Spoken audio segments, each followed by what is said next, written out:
कि हमारे विपक्ष के नेतागण को ये समझने की आवश्यकता है, खास तौर से आदरणीय राहुल गांधी जी को, कि विपक्ष के नेता के रूप में उनकी भूमिका निश्चित रूप से सरकार की आलोचना की है, सरकार को कटघरे में खड़ा करने की है, लेकिन यह भूमिका उनकी देश के भीतर होनी चाहिए।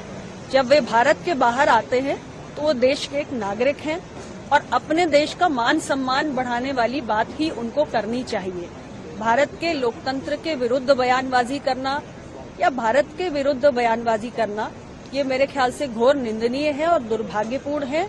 और इतना सम्मानजनक पद आज वो सुशोभित कर रहे हैं लीडर ऑफ ऑपोजिशन का, तो मुझे लगता है कि उन्हें भारत के मान सम्मान को बढ़ाने के लिए ही विदेशी धरती पर बयान देना चाहिए।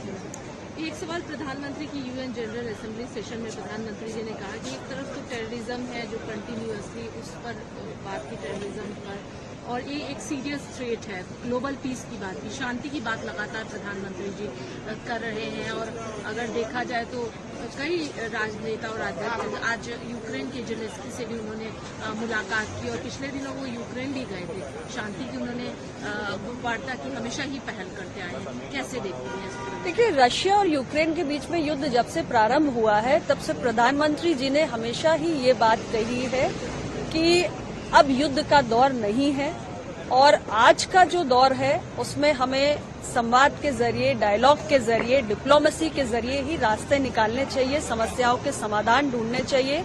और रशिया और यूक्रेन अपने आपसी रिश्तों के बीच में जो दरार है उसको खत्म करें, संवाद के जरिए, डिप्लोमेसी के जरिए हल निकालें।